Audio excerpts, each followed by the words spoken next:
Here's a man that everybody is going to enjoy meeting. He's Roy M. Cohn, who is confidential assistant to the United States Attorney General in this area, Irving H. Sapool. And of course, they've been very busy prosecuting the communists and Communist Party. How you, Roy? How are you, Jack? I'm telling the people out there how very busy you have been, and on your way sort of to a semi-rest, as it were, after prosecuting the various red echelons in this country. Well, the job isn't quite over yet, and I think the best token of that is I have a suitcase full of Marxist, Leninist, Stalinist literature with me. You know, you've been, you go way back. Actually, you're a very young fellow, but at the same time, I know you go way back because I think you were in on the Remington deal. I tried part of that case. Yeah, this Dashiell Hammett business, and of course all the various Communist Party members who are being prosecuted at the moment. What can you tell us, Roy, that we might not know from general newspaper coverage of the workings of the party in this country? What can we watch for as individual citizens? Well, of course, the one thing we have to understand at the outset is that the Communist Party is not a political party. It's a criminal conspiracy. Its object is, as has been established by the verdict of a jury, the overthrow of the government of the United States by force and violence as soon as the right time arrives. In the meantime, plans are being made. That day comes, and the Communist Party's most important work is that of espionage in behalf of the Soviet Union, which means that it infiltrates our government, defense plans, every important place possible in order to steal information from us and give it to the Soviet Union. That has been established by the verdict of some juries in this district during this year.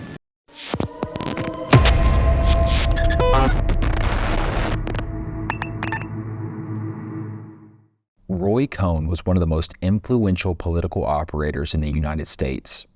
Cohn's public reputation ranged from boy wonder to sleazy mob lawyer, and his impact on the country's political landscape cannot be overstated. Cohn's rise to prominence began during the height of the Red Scare, when he served as Joseph McCarthy's right-hand man.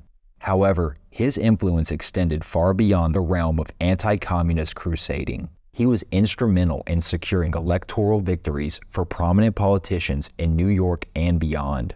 In fact, years after his death, his billionaire protege, Donald J. Trump, would become the 45th president of the United States. What's interesting about Cohn is that despite his immense influence, both his admirers and detractors have been reluctant to delve too deeply into his career and his business dealings. Perhaps part of this reluctance owes to Cohn's seemingly contradictory nature. He was an anti-communist crusader who closely collaborated with the FBI, yet he was also a confidant, business associate, and legal counsel to some of the biggest names in organized crime. Cohn's story is central when detailing the rise of the networks that are the focus of this series. He was once called New York City's preeminent manipulator because he was a one-man network of contacts reaching into City Hall, the mob, the press, the archdiocese, the disco jet set, the courts, and the backrooms of the Bronx and Brooklyn, where judges were made and political contributions were arranged. Cohn's ability to manipulate the press, politics, and much more may have been partially due to his ability to wield blackmail in a way similar to his close associate and friend, FBI Director J. Edgar Hoover. Perhaps, due to this particular relationship, much of the FBI file on Cohn, believed to be over 4,000 pages long in total, has still not been made publicly available, despite the best efforts of Cohn biographers and others over the years. Cohn's background and earlier career served as a useful window into how the world of above-board and legitimate business and politics has intermingled with the criminal underworld throughout the decades. It's also clear that blackmail was critical to Cohn's ability to successfully navigate those murky gray areas between the legal and illegal. The story of Roy Cohn's rise to power is inextricably tied to the legacy of his father, Albert Al Cohn. Born to Polish immigrants, Al faced financial obstacles that forced him to forego high school. However, determined to succeed, he worked his way through City College, eventually graduating in 1903. He then attended New York Law School while simultaneously teaching high school classes, and he became a practicing lawyer in 1908. In 1910, Al Cohn became heavily involved in the Democratic Party clubhouses in the Bronx. He attended weekly meetings, worked the precincts, and sought to win the district's leader's favor. Through his hard work and political acumen, he developed strong connections to the Bronx Democrats and was appointed assistant district attorney for the Bronx by 1917. Al aspired to become a judge, but lacked the money required to secure such a position. In the political system of the time, payments were required from men who sought positions on the ballot as a form of fundraising. The more influential the position, the more significant the payment. Despite his financial limitations, Al continued to ascend through the ranks of New York's legal scene, becoming chief district attorney in 1923 under Bronx County District Attorney Edward Glennon. It was around this time that Al Cohn's life took a fateful turn. He met Dora Marcus, the daughter of a wealthy banking family. According to friends and members of the Marcus family, the relationship between Al and Dora quickly led to an arranged marriage. Joseph S. Marcus, Dora's father, essentially offered Al Cohn the money and influence necessary to become a judge in exchange for marrying Dora. The couple married in January 1924, and a year later, Al Cohn was appointed Bronx County Judge by New York Governor Al Smith. Following their marriage, Al and Dora argued about where to live, with Al initially winning and securing their place in the Bronx. Al sought to stay in the Bronx due to his desire to stay connected to the political connections he had developed, for it was in the Bronx where he handled the Democratic Party's Jewish patronage on behalf of Bronx party boss and political heavyweight Edward J. Flynn. Al Cohn is regarded as a protege of Flynn's, who came to wield substantial power in the Democratic Party. His life is a testament to the American dream of upward mobility, where hard work and determination can overcome even the most formidable obstacles. But it is also a story of how power and influence can be obtained through connections and alliances, sometimes at the cost of personal happiness and integrity. In 1921, Al Cohn established the Pontiac Democratic Club at the request of Flynn. The club was designed to weaken the political base of Flynn's rival, Patrick Kane, and over time it became a significant force in local elections. Years later, Roy Cohn would describe his father as Flynn's chief lieutenant during this period, highlighting the importance of their relationship.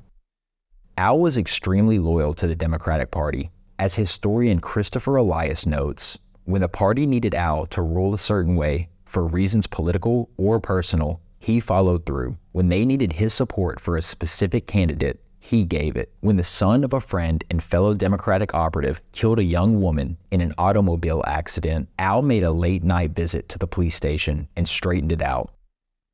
Al Cohn's service to the party and Flynn paid off when New York Governor and future President Franklin Delano Roosevelt appointed him to the Bronx Supreme Court in 1929, making him Roosevelt's first judicial appointment. This appointment cemented Cohn's status as one of the most powerful judges in the state. It also demonstrated the close relationship between Flynn and Roosevelt, with Flynn serving as one of Roosevelt's most senior strategists for years. 8 years later, Cohn was appointed to the state Supreme Court's Appellate Division. However, like many of the networks explored in this series, the political machine in which Cohn was enmeshed was interwoven with the city's criminal underworld.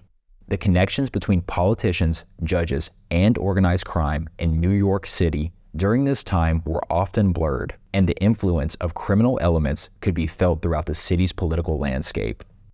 Many mainstream sources point to 1931 as a turning point when Lucky Luciano sent 2 hitmen to intimidate Harry Perry, a co-leader of Manhattan's 2nd Assembly District, to step down in favor of Albert Marinelli.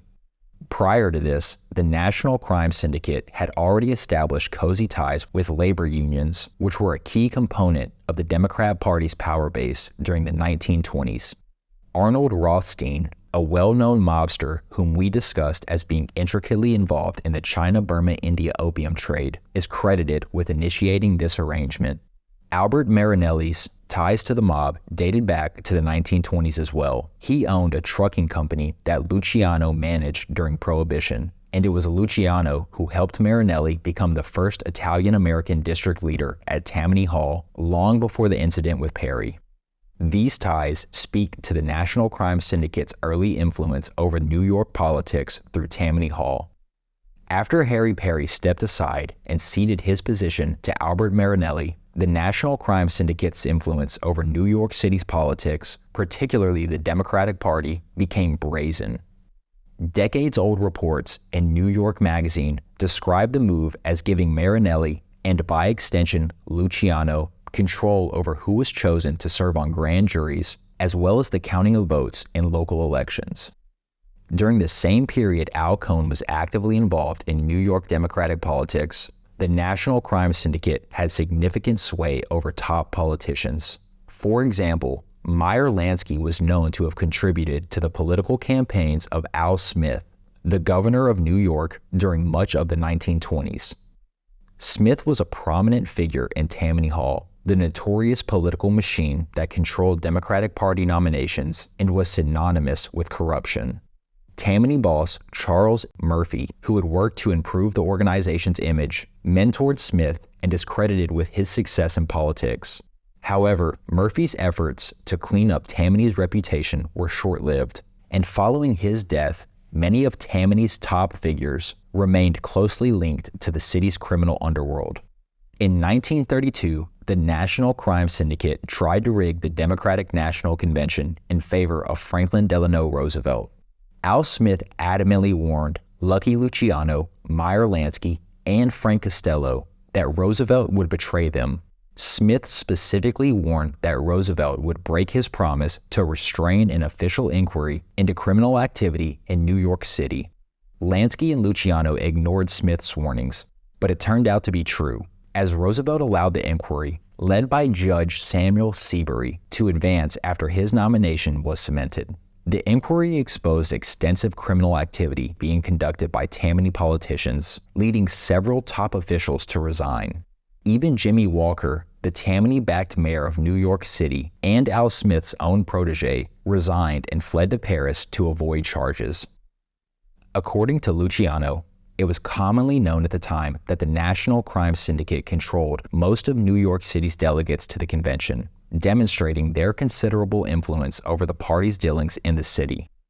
However, Seabury and Roosevelt's combined determination to clean up the Democratic Party's image in New York saw Tammany's influence wane due to its association with organized crime becoming public knowledge.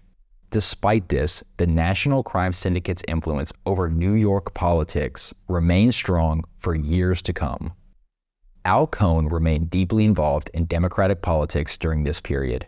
As was stated, he had a particularly close relationship with Edward Flynn, who had control of the Democratic Party in the Bronx since 1922.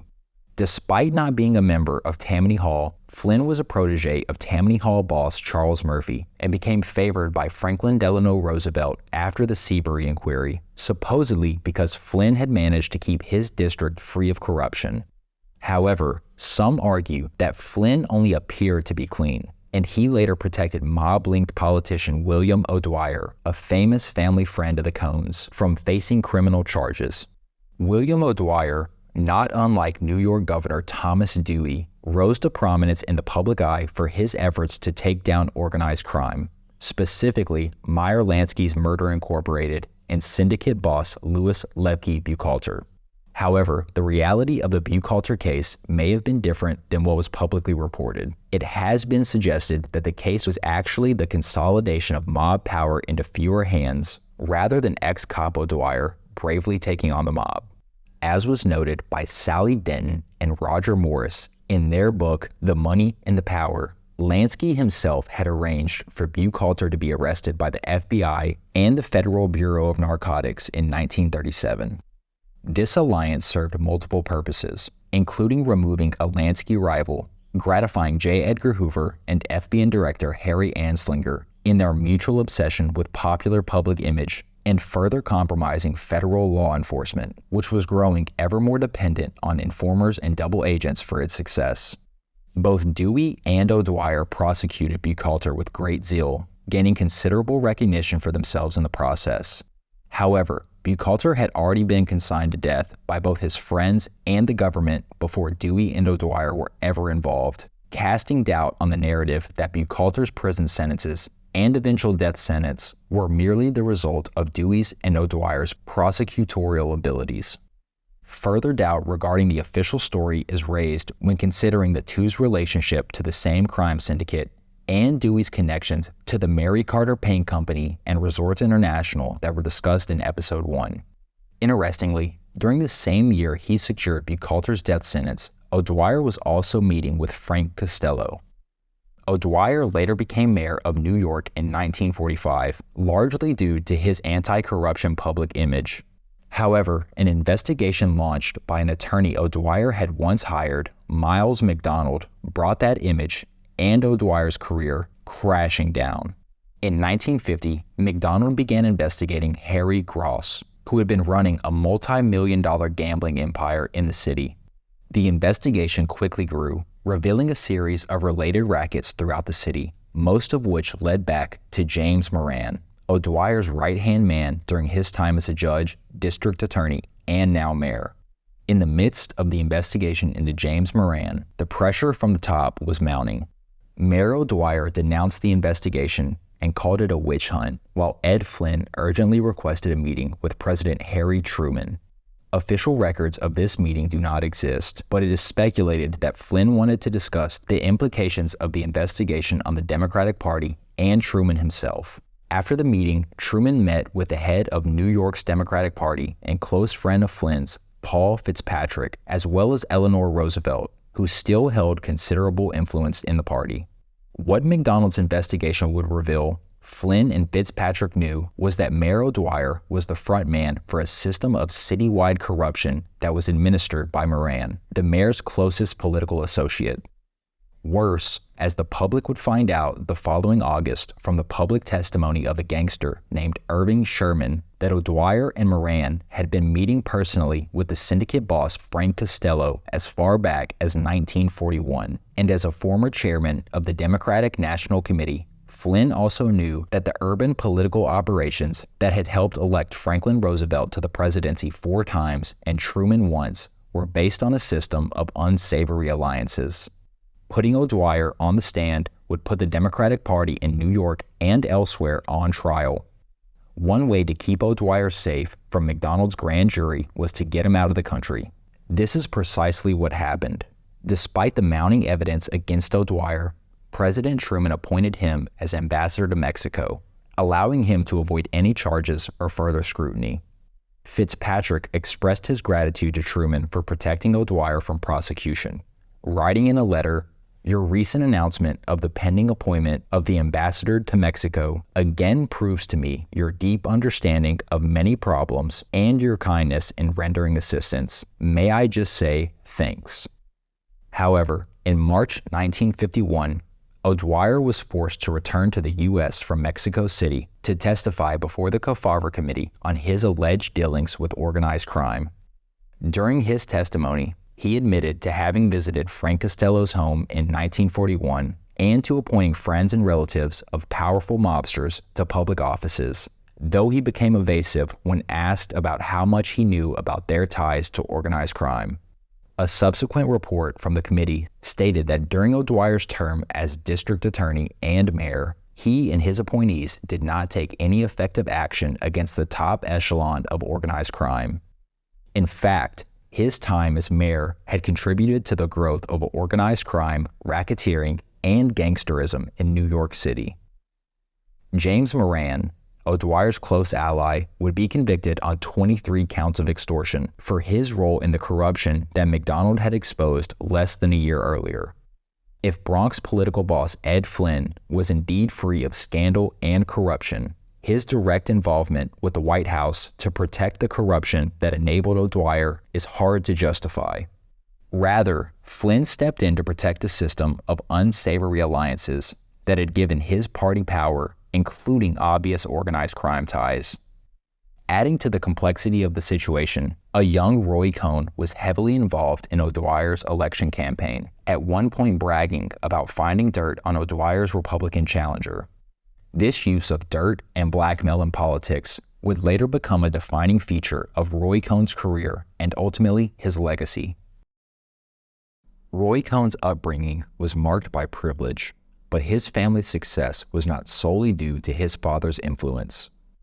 As we discussed, Much of Albert Cohn's success can be attributed to his marriage to Dora Marcus, a member of an elite New York Jewish family that would later be mired in scandal and controversy in connection with their Wall Street activities during the Great Depression.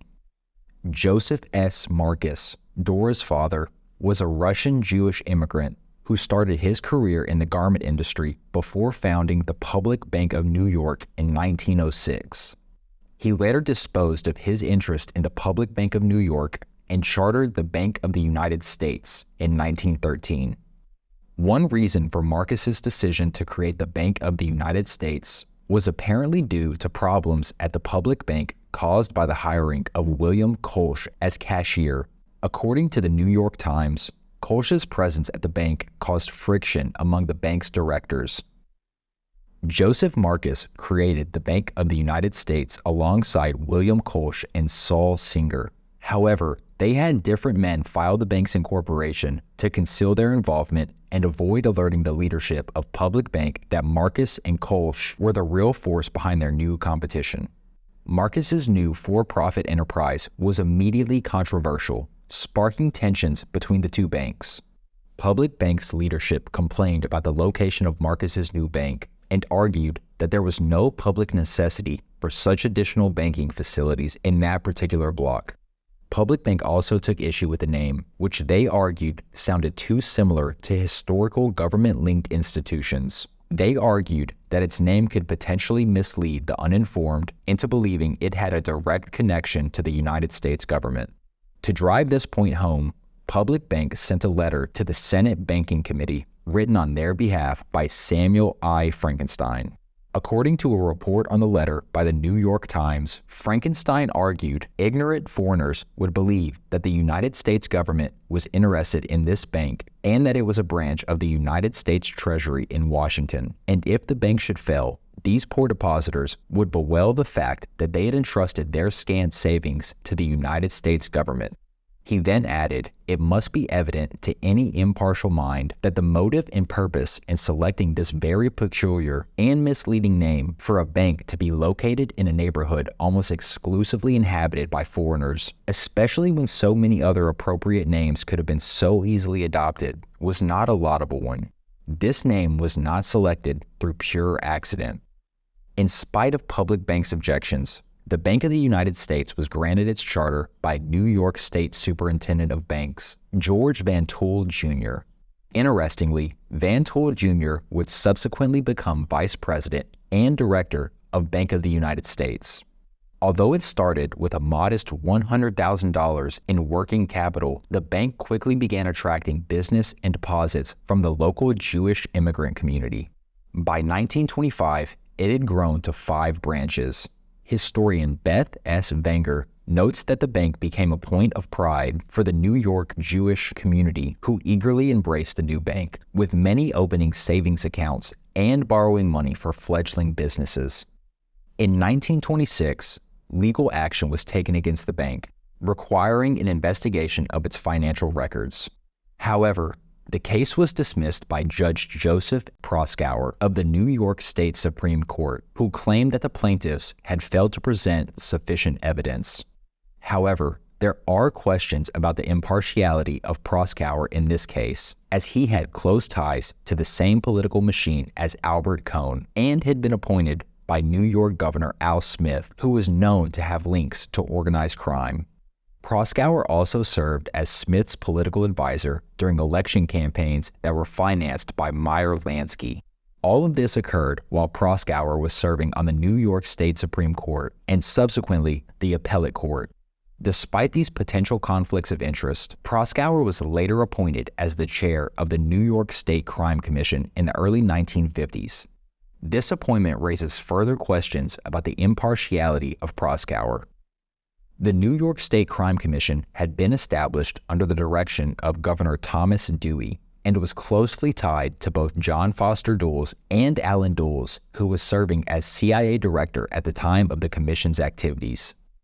Dewey had previously released Lucky Luciano from prison after his involvement in Operation Underworld. After the Crime Commission's work was completed, Dewey's former chief assistant, Paul Lockwood became a top executive at Louis Rosensteel's mob-linked Schenley Industries in 1955, while Dewey himself officially became a business associate of Lansky frontmen in 1958. Meyer Lansky had also previously donated to Dewey's unsuccessful bid for the U.S. presidency in 1944. The Proskauer-led crime commission was insignificant in terms of its end results, especially when compared to the impact of the Kefauver Committee the year before, when Dewey had been called to testify due to his suspected mob ties. This suggests that Proskauer, like Albert Cohn, Ed Flynn, and others, could be counted on to protect certain influential actors within the system of unsavory alliances that was woven throughout New York City. The case against Marcus's bank becomes even more suspect when you consider the connections between the key players. Joseph Marcus had promised Albert Cohn a judgeship in exchange for marrying his daughter Dora, which raises serious questions about the influence of the Marcus family in legal and judicial circles.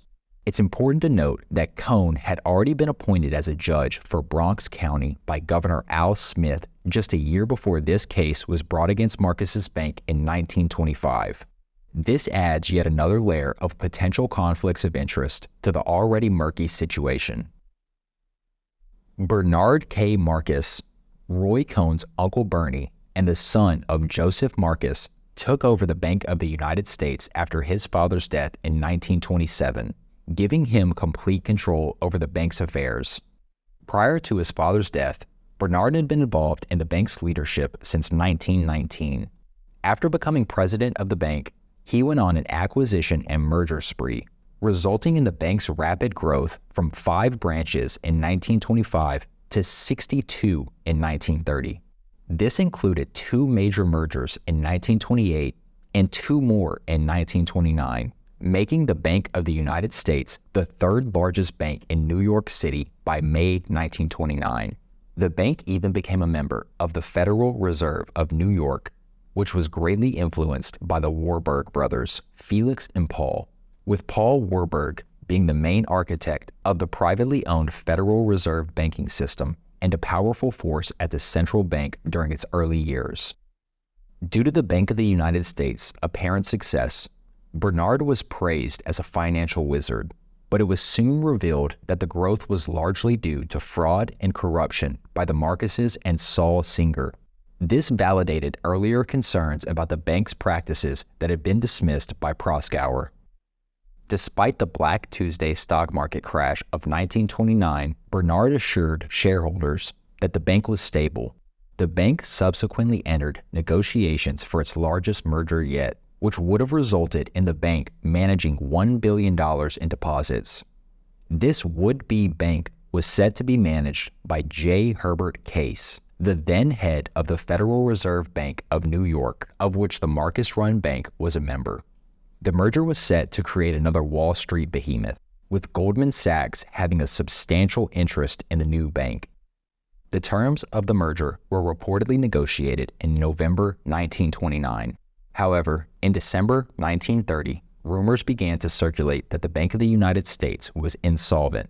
This led to a run on the bank by nervous investors and depositors, many of whom were Jewish. By midday, over $2 million had been withdrawn, and tens of thousands of the bank's estimated 400,000 clients had gathered outside the doors of the bank's Bronx branch, prompting the police to be called in to maintain order. The panic quickly spread to other branches, but by that time, all of the other branches had closed their doors. The bank's stock suffered a massive sell-off, plummeting from $91 a share the previous year to just $3 a share.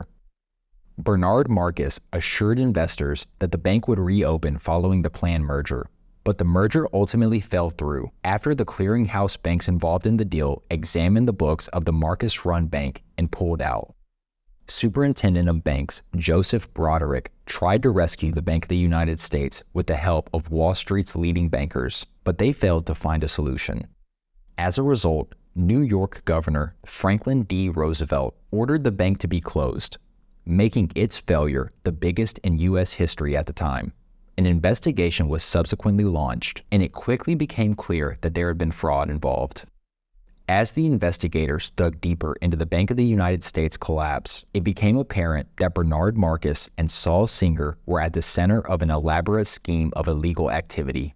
They had used depositor funds to purchase the bank's own stock to drive up its value.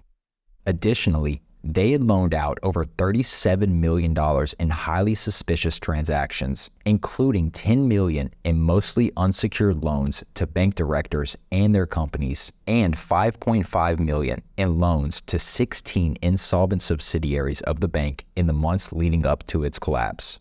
Marcus and Singer also siphoned off funds from the bank's reserve to finance their own real estate investments. In the aftermath of the bank's collapse, public hearings uncovered shocking revelations about the bank's officers. 2 months before the bank shut down, they burned over 1,000 bundles of bank records in an incinerator at the Beresford Apartments, a complex owned by a subsidiary of the Bank of the United States. Bernard Marcus, in a style that would later be echoed by his infamous nephew, Roy Cohn, fiercely fought the investigation and even sought to remove the lead investigator from the case. Despite their efforts, both Marcus and Saul Singer were found guilty of fraud and sentenced to 3 years in Sing Sing maximum security prison.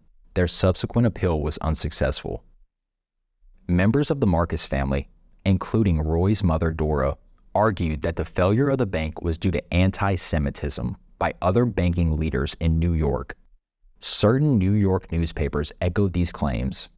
According to this theory, Episcopalian J.P. Morgan, the Anglo-Saxon-dominated New York clearinghouse, and the German Jewish bankers, including the Kuhns, Loebs, and Lehmans, had allowed the Russian Jewish Marcus family to fail when they could have saved the bank. Dora Marcus referred to these figures as a dirty anti-Semitic cabal seeking to destroy her family because of their Russian Jewish origins.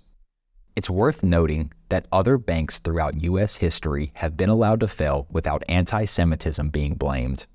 Additionally, the German Jewish banking establishment was partly dominated by the Warburg family, and in June 1930, just months before the collapse of the Marcus-owned bank, Albert Cohn, Bernard Marcus's brother-in-law, was the guest of honor at a lunch hosted by Felix Warburg. This suggests that the alleged hatred held by the German Jewish banking establishment for the Marcus family did not exist at the time. Allegations of anti-Semitism aside, there are other factors that may have contributed to the failure of the Bank of the United States. For one, the magnitude of the bank's fraud may have been too great for any other banks to step in and save it. It's also possible that the German Jewish banking establishment was upset that a Jewish-owned bank had committed such a massive fraud against the mostly Jewish depositors. The Bank of the United States had targeted the Jewish immigrant community from the beginning and used deceptive tactics to steal their money.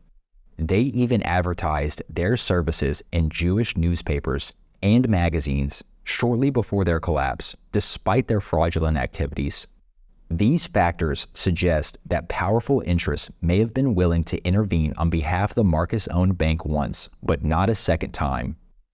While allegations of anti-Semitism may have been raised, it's important to consider all possible factors that may have contributed to the bank's failure.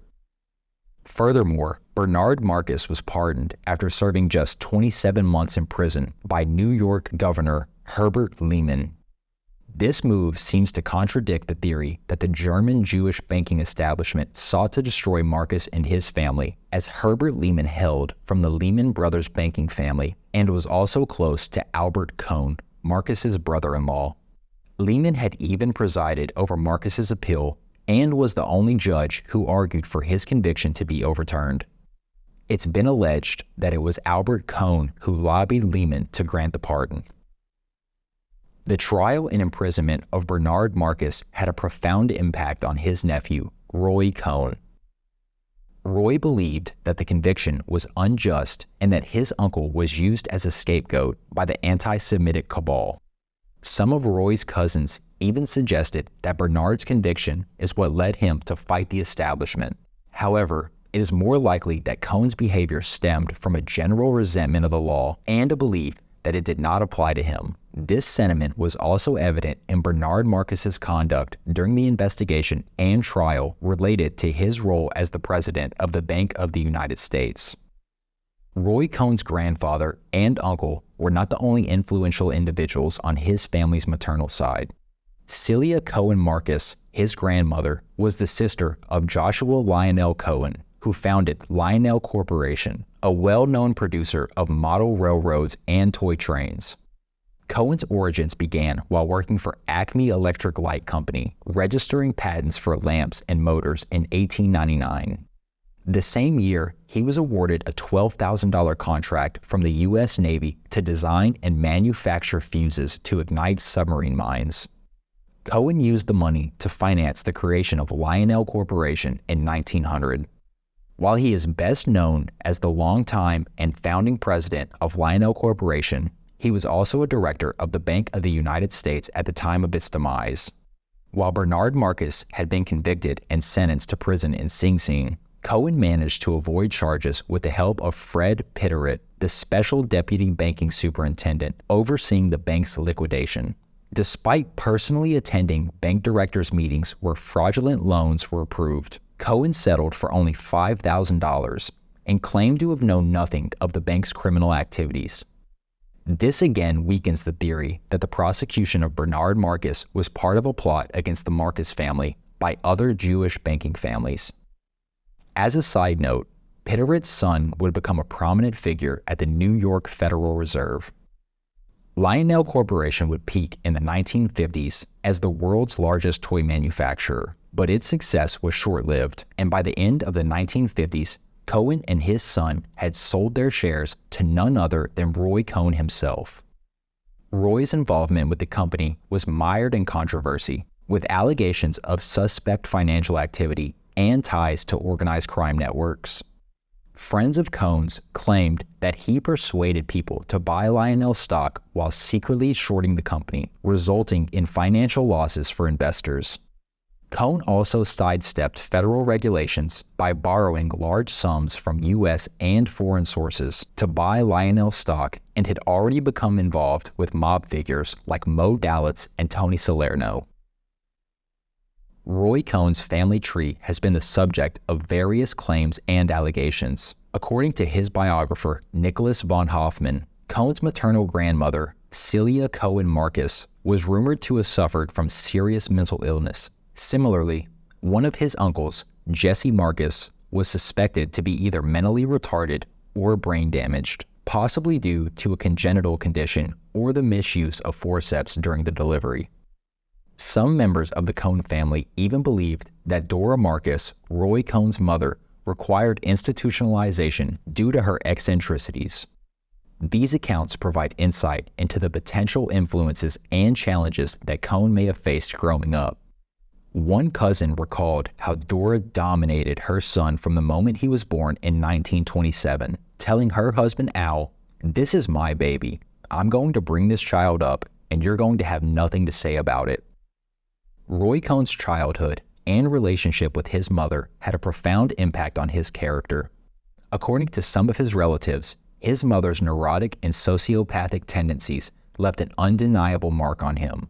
From a young age, Roy was aware of his parents' unhappy marriage and was able to play them against each other with ease. He was never denied anything and could always find someone on his side. This permissiveness led to Cohn playing by his own set of rules, unconcerned with what others thought or what was considered right or wrong. One of his law partners described Cohn as being free from the rules that most people go by. Whatever he wanted at any given moment was the right thing for him. From a young age, Roy Cohn displayed an innate talent for the trade of human calculus, deal-making, swapping, maneuver, and manipulation. By the age of 12, he was already leveraging his father's political connections to secure jobs for men at the post office and collecting a finder's fee for his efforts. Those who knew Cohn at the time noted that he felt more at ease in the company of powerful businessmen and political power brokers than with children his own age.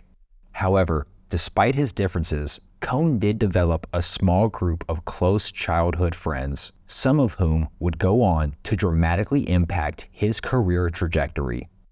These friends included Cy Newhouse Jr., who later became the head of the Condé Nast publishing empire that includes publications such as Vanity Fair, Vogue, GQ, and The New Yorker, among many others. Edwin Weissel Jr., who became Assistant Attorney General under President Lyndon B. Johnson, and Generoso Gene Pope Jr., who eventually ran the National Enquirer. Cohn's aunt, Libby Marcus, noted that whenever he threw a party, it was typically only attended by Gene Pope Jr. and Edwin Weissel Jr. All other attendees were powerful figures in politics or business. He didn't bother too much with people his own age. Gene Pope Jr. shared Roy's interest in politics and the pursuit of power. Gene was the favorite son of Generoso Pope Sr., an Italian immigrant who came to the U.S. penniless and rose to the top of the nation's concrete industry. Pope Sr. was a controversial figure due to his admiration of Italian fascism and his ties to Mussolini, the Vatican, and New York's top mobsters. Pope Sr. was also close to prominent politicians such as Franklin D. Roosevelt, Harry Truman, Thomas Dewey, and William O'Dwyer. Despite his father's controversial connections, Gene would go on to run the National Enquirer, and his friendship with Cohn would later be instrumental in their ability to manipulate the media for political gain and for the gain of their clients. Generoso Pope Sr. was particularly close with Frank Costello, who had helped Pope secure lucrative contracts for his concrete company, Colonial Sand and Stone. These deals allowed Colonial to become the largest concrete company in the country and made Pope Sr. one of the wealthiest businessmen of his time. Despite his organized crime ties, Pope Sr. was considered a legitimate businessman, thanks in part to his political connections and influence. The Pope family's ties to Costello were so strong that Frank Costello had been chosen to be the godfather to Gene Pope Jr. Costello later played a pivotal role in guiding Gene Pope Jr. Following a brief stint working in psychological operations for the CIA, Pope Jr. received a loan from Costello to found the National Enquirer. Pope Jr.'s son, Paul Pope, described Frank Costello's influence on the family as a guardian angel whose power was felt but not seen. The Pope family's rise to power and wealth in New York was built on a system of quid pro quo deals, which became their modus operandi. Through Gene Pope Sr.'s control of the city's concrete industry and essential monopoly on Italian-language newspapers, he had a stronghold on the Italian immigrant voting bloc, making him a force that politicians could not ignore. Gene Pope Jr. would later describe his family's role in New York and national politics, stating, "We made deals. That's how judges got made, DAs, things like that. That's when you did all your taking. I mean, I did everything, from fixing parking tickets to making judges." This system of exchange was later adopted by Roy Cohn, who referred to the system as his favor bank. Throughout his life, Roy Cohn maintained a close relationship with the Pope family, particularly Gene Pope Sr. Cohn later reflected on their relationship, saying that Pope Sr. had more to do with his political career than any other person. Cohn admired Pope Sr. for his magnetic personality, and he learned many practical political skills from him, including the importance of the favor bank system and mob-linked businessmen's influence on political careers. Gene Pope Sr.'s influence extended beyond politics into the world of law. He pulled strings to secure the appointment of Irving Sapol as U.S. Attorney for the Southern District of New York, where Roy Cohn subsequently served as assistant attorney. According to Cohn, Sapol's appointment was due to the influence of Pope Sr., along with Tammany Hall's Carmine DeSapio and mobster Frank Costello. Sapol's focus on prosecuting communists led to Cohn's involvement in the infamous trial of Julius and Ethel Rosenberg, and, shortly thereafter, the McCarthy hearings. Roy Cohn's relationship with J. Edgar Hoover also played a crucial role in his appointment as Joe McCarthy's chief counsel during the anti-communist hearings. The position had almost gone to Robert F. Kennedy, who was a lifelong rival and bitter enemy of Cohn's. As McCarthy's counsel, Cohn was ruthless and seemingly untouchable, destroying many careers and lives during the Red and Lavender Scares. However, his involvement in attempting to blackmail the Army in exchange for preferential treatment for his rumored lover and committee consultant, David Schein, led to his downfall. Notably, Schein's sister, Renee, married Lester Crown, son of the super mob-linked Henry Crown, shortly before Schein became involved with Cohn and McCarthy. Roy Cohn's use of blackmail was not limited to his infamous attempt to pressure the Army. He also targeted diplomats, such as Charles Thayer, the U.S. Consul General in Munich, Germany, after Thayer's brother-in-law, Charles Bolin, was nominated for an ambassadorship by President Eisenhower. Despite no solid evidence of communist affiliations in either case, both Thayer and Bolin were hated by the McCarthyite right. Cohn had learned that Thayer had produced a son with a woman during a brief marriage in Mexico and threatened to inform Thayer's aged mother of the affair by shoehorning it into the public confirmation hearings of Charles Bolin, who had been nominated to serve as a U.S. ambassador to the Soviet Union. Fearing that the news would greatly distress his elderly mother, Thayer resigned from the State Department. Cohn also liked to use sexual blackmail, as was discussed with his ties to Louis Rosenstiel, J. Edgar Hoover, and the Blue Suite parties. During the Lavender Scare, one of the main concerns was that communists would trap gay men and use the blackmail to subvert the U.S. political system. Ironically, it would seem that the anti-communist group dedicated to eradicating these forces, a group Cohn was directly affiliated with, were themselves the ones adept at using this type of blackmail to their advantage. After all, it had been J. Edgar Hoover and the Catholic Church, which was dominated by Cardinal Spellman, that had originally backed and legitimized Joseph McCarthy and his now infamous witch hunt. Cardinal Spellman, the Archbishop of New York from 1939 until his death in 1967, was a very powerful figure in the city. Gene Pope Jr. would later recall, "You couldn't get a job in New York without Spellman's okay. He controlled everything with an iron fist. He controlled the legislature, the city council, he controlled everything." Cardinal Spellman was a control freak who was known to interpret any opposition to his will as communist subversion. Much like J. Edgar Hoover, Spellman's power was likely the reason he was able to keep his homosexual double life secret. Spellman's sexual activities were said to involve not only the infamous Blue Suite parties at the Plaza Hotel, but also private parties at his own mansion. According to Spellman biographer John Cooney, in New York's clerical circles, Spellman's sex life was a source of profound embarrassment.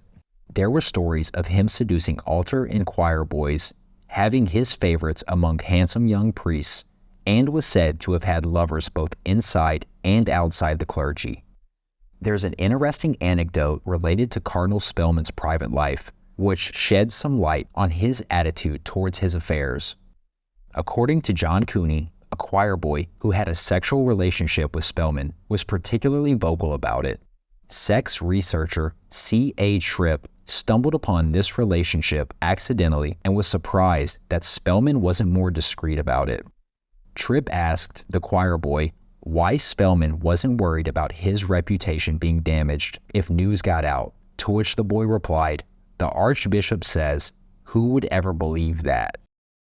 Despite his high-profile position, Cardinal Spellman believed that his power and influence would protect him from any scrutiny or exposure, allowing him to carry on his sexual exploitations however he saw fit. Rod Dreyer of the American Conservative wrote in a detailed article about Spellman's double life in 2019, stating that Cardinal Spellman was confident that he would never be outed and that if someone tried, no one would believe it, and they wouldn't have until today. While the secret lives of Hoover and Spellman were similar and potentially intimately connected, only Hoover was blackmailed, not only by organized crime, but also by American intelligence agencies.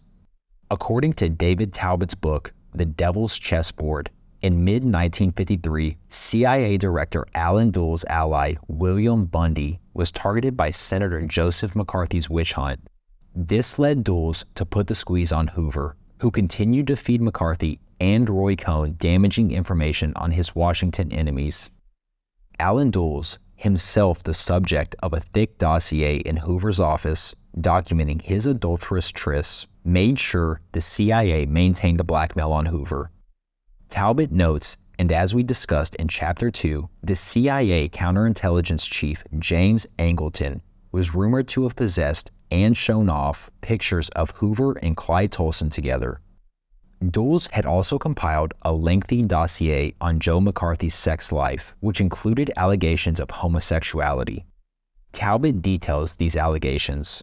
The senator who relentlessly hunted down homosexuals in government, i.e. McCarthy, was widely rumored to haunt the Bird Circuit near Grand Central Station as well as gay hideaways in Milwaukee. Drew Pearson got wind of the stories but was never able to get enough proof to run with them. But the less discriminating Hank Greenspun, editor and publisher of the Las Vegas Sun, who was locked in an ugly war of words with McCarthy, let the allegations fly. Greenspun had been given access to the Pearson files, and he had picked up his own McCarthy stories involving young hotel bellboys and elevator operators during the senator's gambling trips to Vegas.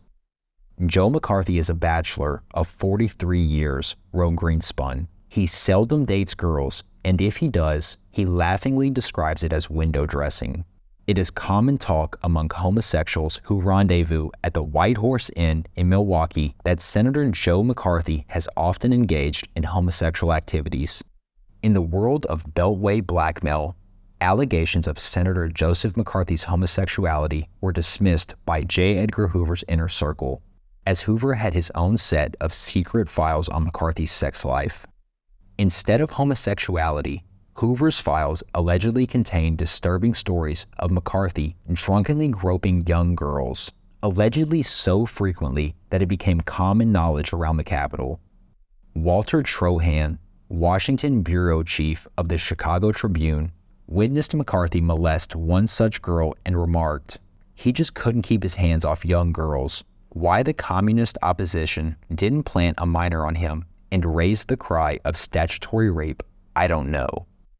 Yet, as previously discussed, it appears that the anti-communist forces that surrounded McCarthy, as opposed to the communist opposition, was the side that most readily engaged in such operations, and it is entirely possible that McCarthy could have been targeted and entrapped by some of his ostensible allies, given that he wielded considerable power and his indiscretions were said to have been widely known in those circles. However, it was McCarthy's relationship with David Schein, the chief consultant to his committee, that ultimately brought him down. Some historians believe that Schein was Roy Cohn's lover, which was the deciding factor in McCarthy and Cohn's fall from grace. Though the claims of a romantic relationship between Cohn and Schein have been the subject of speculation for several decades, there is no way of knowing for sure. Nevertheless, the explosive sexual subtext to the power struggles in Washington in the 1950s highlights the use of blackmail as a tool for gaining power and control. During Roy Cohn and David Schein's infamous European tour, the German press reported on their flirtatious antics in a hotel lobby and how they left their hotel room in shambles after a vigorous round of horseplay. One eyebrow-raising story, reported by Time magazine, involved the pair taking adjoining rooms at a Washington hotel every week. On one occasion, they were forced to take two separate rooms, which caused Schein to start quite a hassle in the lobby as he expressed his disapproval. While it's unclear whether the two were involved in a romantic relationship, the relationship between Roy Cohn and David Schein had a significant impact on the Army McCarthy hearings. When David Schein, who had been drafted in 1953, was due to be shipped overseas, Cohn was willing to use the full force of the McCarthy machine to protect him. Cohn was reported as saying, "We'll wreck the Army. The Army will be ruined if you pull a dirty, lousy, stinking, filthy, shit double-crossed like that." The targeting of the Army did lead to downfall, just not the Army's. Roy just didn't understand you don't fuck with the military-industrial complex. The Army responded by compiling the Shine Report, revealing all the ways that Cohn and McCarthy had sought to blackmail the Army. The ensuing Army-McCarthy hearings ultimately ended McCarthy's reign and humiliated Cohn, overshadowing him for the rest of his career. The intensity of the controversy would also provoke the dissolution of the close friendship between Roy Cohn and David Shine. Roy Cohn returned to New York after the end of McCarthyism, and thanks to his father's friend, Judge David Peck, joined the Sachs, Bacon, and O'Shea law firm in 1957. David Peck was associated with Thomas Dewey and was also a lawyer following his judgeship with Sullivan and Cromwell, a Wall Street firm run by the Dulles brothers. Cohn quickly rose to dominance in the firm, and some accuse him of contributing to its declining reputation in the 1960s. Despite these accusations and the firm's decline, Cohn was making a name for himself, as well as a significant amount of money during this time. However, Roy Cohn's feud with the Kennedys, particularly Robert Bobby Kennedy, cast a shadow over what should have been a prosperous time for him. Cohn was always wary of Bobby Kennedy, stating, "I knew when Bobby Kennedy was lurking nearby, nothing good could happen to me." This concern only grew when he learned of JFK's plans to run for president, as it would likely mean his mortal enemy would be appointed to a powerful position in the future administration. Subsequently, Cohn threw his support behind Lyndon B. Johnson in the Democratic primary in order to keep the Kennedys from power, even lobbying Carmine DeSapio of New York's Tammany Hall to back Johnson. As Roy Cohn's feud with the Kennedys intensified following Bobby Kennedy's appointment as Attorney General, he saw refuge in his powerful connections, including ties to major figures in organized crime. In fact, in 1960, the same year John Kennedy won the presidential election, Cohn was the guest of honor at a New Year's Eve party hosted by Mo Dalitz, a close associate of Meyer Lansky and a key figure in the Jewish mafia. The same year, Cohn had been engaging in illegal financial schemes involving his uncle's company, Lionel. Cohn's control over Lionel had been arranged with the help of Los Angeles accountant Eli Boyer, who, with Cohn, would also be involved in an investment project alongside Mo Dalitz and his associates. Roy initially attempted to reconcile with the Kennedys by writing a letter claiming he harbored no ill will, but his pleas were ignored. Former Congressman Cornelius Neal Gallagher, who had become friends with Cohn while representing him in a legal case, said that Roy was very set back at the fact that Bobby was now named as Attorney General. He was very disturbed. Roy felt, and rightfully so, that they were coming for him. And in fact, there was a Get Roy Cohn team put together alongside a Get Jimmy Hoffa team. The Get Roy Cohn team was later confirmed by Robert Arum, who worked as an assistant U.S. attorney in New York at the time. It was known that Bobby Kennedy and U.S. Attorney Robert Morgenthau both harbored a deep personal hatred for Cohn, leading to 3 separate court cases against him. Despite this, Cohn managed to avoid conviction in all 3 cases, partly due to luck in one instance. In 1964, Roy Cohn was hit with the first of 3 cases brought against him by the Robert Kennedy-led Justice Department. The grand jury indictment charged him with obstruction of justice and perjury related to his attempts to prevent the indictment of 4 men involved in a stock swindle scheme with a company called United Dye. Cohn's dealings with Mo Dalitz and his associates, including those involved in the Desert Inn, were also heavily scrutinized during the case. During the trial, it was revealed that Cohn had called on his business associate Mo Dalitz to assist in intimidating men tied to the United Dye swindle so they would lie under oath to the grand jury. It also emerged that Cohn, Dalitz, Eli Boyer, Sam Garfield, a close associate of Dalitz and a central figure in the United Dye scandal, and Allard Rowan, the manager of the mob-linked Desert Inn, had all been original investors and business partners in the Sunrise Hospital. During Cohn's trial, His defense was based on the assertion that the two Bobbies, Robert Kennedy and Robert Morgenthau, were after him because of personal vendettas. Cohn claimed that Kennedy was seeking revenge because Cohn had beaten him out for the position of counsel to Joe McCarthy, while Morgenthau was targeting Cohn because Cohn had helped to investigate his father during the McCarthy hearings. Cohn relied heavily on his powerful allies during the trial, including the Newhouse and Hearst media empires, and prominent figures such as Cardinal Spellman and J. Edgar Hoover. According to Nicholas von Hoffman, Spellman's ties to Cohn were so well known throughout New York that it enabled him to put the connection to use in his lawyerly tricks and served as Roy's insurance that there would be some political constraints on what Bobby Kennedy might do in his quest to send Cohn to prison, in large part because of Bobby Kennedy's own Catholic connections. Hoover was more of immediate assistance to Cohn at this time, with a lawyer who worked alongside Cohn at Sachs, Bacon, and O'Shea, claiming that Hoover gave Roy the government's case, not directly, but from FBI agents and witnesses. Despite this help, things were not going well for him in the trial, with a single juror holding out for conviction. It later emerged that Cohn and his legal team had attempted to have this juror, an African-American woman, replaced before deliberation, assuming she would vote to convict. Unfortunately for her, and perhaps purely coincidentally, her father was killed in a car accident during the deliberation, and she was subsequently excused from the jury.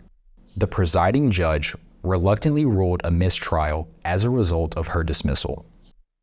The case was later retried, but resulted in an acquittal. Cohn's defense lawyer, Frank Reichel, caught a key government witness, Sam Garfield, in a lie related to his denial that the government had offered him leniency for his role in the United Dye stock swindle if he testified against Cohn. This revelation helped Cohn's vendetta defense. The second trial Cohn faced was in the Fifth Avenue Coach Lines case, where he was charged with bribery, conspiracy, extortion, and blackmail for allegedly bribing a city appraiser to help his client, Fifth Avenue Coach, win a higher award in a pending condemnation trial. The Fifth Avenue Coach Lines case took a different turn compared to the United Dye case. Cohn's defense attorney, Joseph Brill, suffered a heart attack in the middle of the case, which some suspected was a ploy for Cohn to serve as his own defense lawyer. Regardless of whether this speculation is true, Cohn's self-representation allowed him to testify without being cross-examined and offer a 7-hour summation, which included a passionate declaration of his love for America. Cohn's performance reportedly moved both him and the jurors to tears, and he was acquitted of all charges. Cohn's third trial was again related to the Fifth Avenue Coach Lines case and saw him accused of bribery, conspiracy, and filing false reports to the Securities and Exchange Commission. The government's case against Cohn involved deposits that he had arranged with the money Fifth Avenue Coach received as a result of a condemnation award. One of these deposits was for $500,000 in Geoffrey's Bank in Belgium, which was made the same day that Fifth Coach received the award. $100,000 was then sent to Cohn's personal bank account the next day. Cohn testified that the money was a payment he was owed by Arno Newman, a friend with whom he had business dealings and who was also an officer of Geoffrey's Bank. The other mysterious deposit was never fully explained. Cohn was acquitted when the government's strategy of offering former business associates leniency for testifying against him backfired yet again. However, the court did find that Cohn benefited from the use of Fifth Avenue's money to pay loans made to him by other directors and that he engaged in a cover-up of the involvement of two company directors in suspect financial schemes. The appearance of Arno Newman in the Fifth Avenue Coach Lines case is noteworthy because Newman's family bank, named after his son, Geoffrey, would later be implicated in illegal arms deals with Israeli intelligence during the 1980s. Around the same time as the Iran-Contra affair. These deals ultimately led to the bankruptcy of Geoffrey's Bank in 1981. However, no legal consequences were ever imposed on the Newman family for the bankruptcy. A key figure in the Mossad-linked smuggling of weapons through Belgium at the time was David Benelli, a Belgian-Israeli dual citizen. He was also an official business partner of the Newman family. It was later revealed, according to Belgian investigative reporter Willy van Dam, that David Benelli's real last name was Azoulay, and that his brother was Avner Azoulay, who worked closely with Mark Rich, a Mossad-connected commodity speculator and later fugitive. Van Dam would also assert that both Azoulay brothers worked for Mossad. Roy Cohn's legal troubles were not limited to the cases brought against him by the Get Roy Cohn team. He was also indicted multiple times for violating banking laws. However, it was the conduct of the two prosecutors, Robert Morgenthau and Bobby Kennedy, that ultimately resulted in a flip of the narrative. Once seen as an attack dog during the McCarthy era, Cohn became viewed as a victim of a witch hunt himself. This view has some basis in reality, as Cohn's mail was illegally intercepted during his 1964 trial, and negative stories were leaked to the press by the government to sway jurors. However, it was simultaneously true, as we've discussed, that Roy Cohn had built a reputation as a ruthless lawyer with ties to organized crime, and this is what made him a target for Robert Morgenthau and Bobby Kennedy. Despite the two's best efforts, none of the cases stuck, resulting in Cohn gaining an aura of invincibility, respectability, and even sympathy. Though Cohn came out of the trials with an uplifted public image, his rivalry with Bobby Kennedy was only further deepened. One of the many things that Roy Cohn and J. Edgar Hoover shared was having Bobby Kennedy as an enemy. Hoover not only subverted the Kennedy-led effort to get Roy Cohn by passing Cohn the government's case against him on at least one occasion, he also looked for ways to bring Kennedy down. This was not motivated by Kennedy's efforts to indict Cohn, but instead by his efforts as Attorney General to rein in Hoover and bring down the organized crime networks that had reportedly blackmailed Hoover and later formed an unsavory alliance with him. According to Nicholas von Hoffman, regarding Hoover's strategy, hurting Kennedy demanded some ingenuity, for the target was clean on money, far cleaner on sex than his brother, and in short, not an easy one to bring down. One approach might be to embarrass him with his liberal constituency, to depict him as a ruthless attorney general, indifferent to the Bill of Rights and individual liberty. To put the plan into effect, Roy was needed as a membrane of protection for the director. Others were needed as well, including Congressman Gallagher, who was making a reputation for himself in the House as a civil libertarian, a legislator committed to preventing the government from turning itself, by aid of computers, lie detectors, and advanced electronics, into a free world version of Big Brother.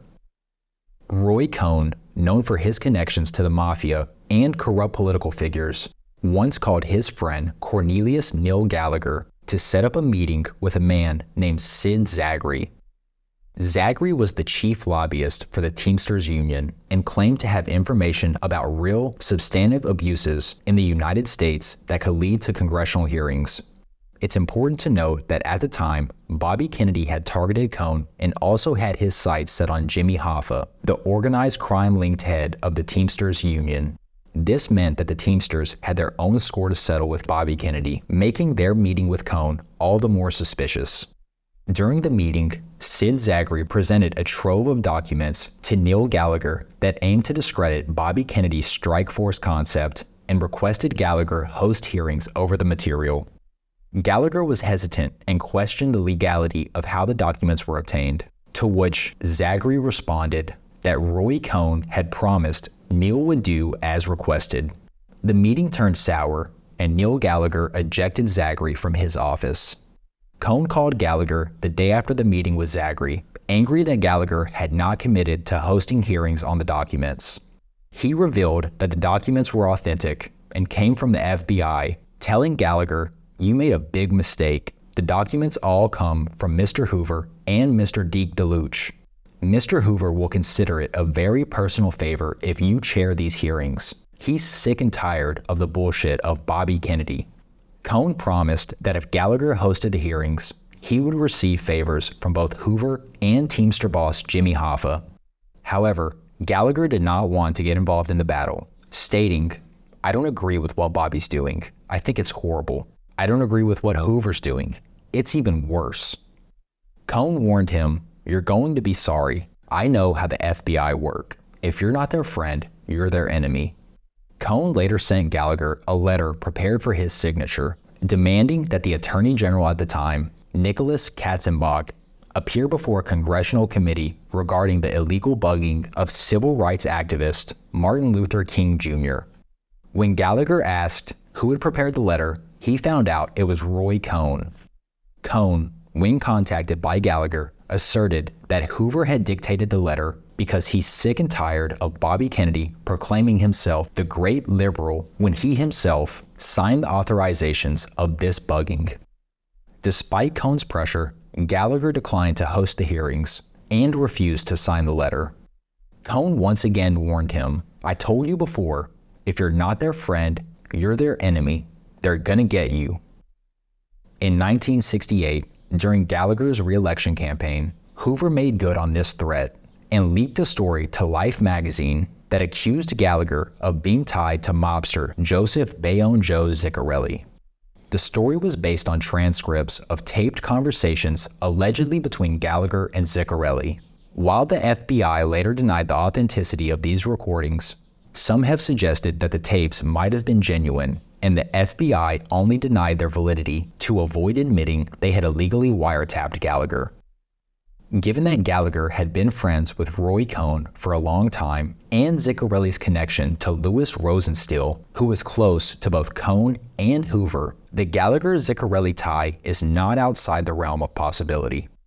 However, the Life magazine story linking Gallagher to the mafia raises some eyebrows. The story provided no evidence that Gallagher benefited from his alleged dealings with the mafia. It also accused him of asking for their help in disposing of a dead body, despite lack of evidence of foul play.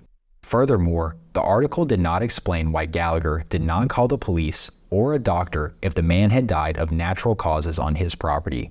The article suggested that Gallagher's criticisms of the FBI and the Justice Department's wiretaps were motivated by his alliance with the mafia, but given that the FBI was the source of the accusations in the article and Hoover's own conflict of interest regarding organized crime, these claims against Gallagher should be taken with a grain of salt. After the Life story was published, Gallagher was allegedly threatened by Hoover once again. This threat was again conveyed by Roy Cohn, who told Gallagher that he had to resign or face an even more salacious story being published. The new story would involve a man dying in bed after having sex with Gallagher's wife, and Gallagher allegedly asking for mafia help to dispose of the body. Neil Walsh, a mutual friend of Cohn and Gallagher, also relayed the same message to Gallagher and told him he had 10 days to resign. Cohn claimed that Hoover wanted Gallagher out of Congress because he was considered too dangerous for not complying with his demands. Despite the threats, Gallagher spoke out against Hoover's intimidation tactics on the House floor and won re-election. However, in 1972, Gallagher was indicted for perjury and tax evasion. Regarding Hoover's attempt to blackmail him, Gallagher later stated, "The Faustian contracts that were daily made by important parts of the United States media on these kinds of deals, without any recourse as to what the hell they were really building up, has become part and parcel of why we don't have a goddamn presidential candidate around anymore. You know it's okay to talk about these things, but information is controlled, and the bastards, referring to men like Hoover, have the information, and they use guys like Roy Cohn as their intermediaries." According to Nicholas von Hoffman, Gallagher's speech on the House floor exposing Hoover's threat is significant considering Roy Cohn's later involvement in similar political power plays that ultimately affected vice presidential candidates in 1972 and 1984. The manipulation of media was just one tactic used by Cohn and allies such as Hoover in their complex favor bank system. Roy Cohn played a significant political role as an intermediary for J. Edgar Hoover, particularly in political battles and power struggles. Cohn and Hoover were familiar with the power of blackmail, as both had allegedly been blackmailed themselves. There is evidence of both men participating in sexual blackmail rackets, including the infamous Plaza Hotel Blue Suite parties, alongside Louis Rosenstiel, as well as Hoover's ties to Sherman Kaminsky. Moreover, there are ties linking Cohn and Hoover to the Profumo Affair, a sexual blackmail scandal in the United Kingdom during the 1960s. The key link between the three men and the affair was Thomas Corbally, who used Cohn as an intermediary to pass information on the scandal to the FBI. Thomas Corbally came from a family of private investigators with ties to organized crime, including Meyer Lansky and his immediate network. These ties were extensive enough that the family used their detective agency to benefit organized crime. Examples include spying on federal agents in the 1920s and 1930s. According to authors Anthony Summers and Stephen Durrill, Thomas Corbally was a member of the OSS during World War II, but this claim has been called nothing more than an embellishment by other authors such as Stephen Snyder. What appears to be true, however, is that Corbally served in military intelligence via the War Department Detachment, a group whose name was used interchangeably with the Department of the Army Detachment, a name used as cover by the CIA in Europe in the post-war period. In the 1950s, Corbally became a jet-setting detective, courting the rich and famous, and would meet and develop a close friendship with Roy Cohn, who would later go on to act as Corbally's attorney. In the 1960s, Corbally lived in London, sharing an apartment with William Mellon Hitchcock, a member of the wealthy Mellon family. William Mellon Hitchcock was a former in-law of David Bruce, an OSS station chief who had close ties to William Wild Bill Donovan, as well as CIA Director William Casey. David Bruce was serving as U.S. ambassador to the United Kingdom at the same time Corbally and Mellon Hitchcock lived together in London. During their time living together, William Mellon Hitchcock and Thomas Corbally were known for hosting extravagant parties attended by the elite, which some described as wild or orgies. Meanwhile, Corbally was also making connections with organized crime in the UK, particularly with Irish gangster Johnny Francis. Francis would later help Philadelphia mob boss Angelo Bruno establish a foothold in various London businesses, including the Colony Sports Club, where Meyer Lansky associate and DC-based mobster Joe Neslin had a significant stake. Angelo Bruno and Johnny Francis both worked with Ronnie and Reggie Cray, twin brothers who ran the London-based organized criminal network known as the Firm. Stephen Snyder and Douglas Thompson have both noted that the Crays were known to supply teenage boys to Conservative MP and former Churchill aide Lord Robert Boothby during the time they were associated with Johnny Francis. Declassified MI5 documents reveal that British intelligence was aware of the Boothby-Cray association, including sex parties and rent boys, at the time these events took place. The documents describe both Boothby and Ronnie Cray as hunters of young men. Thomas Corbally was also a member of the Claremont Club, a group of elite gamblers in London's Mayfair district that included powerful members of Margaret Thatcher's government. Several members would later develop close ties to Robert Maxwell and the international arms trade.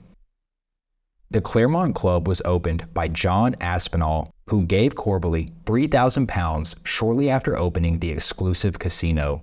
While Aspinall claimed it was to settle an old gambling debt with the detective, others associated with the club claimed it was meant as a tribute to organized crime networks connected to Corbally.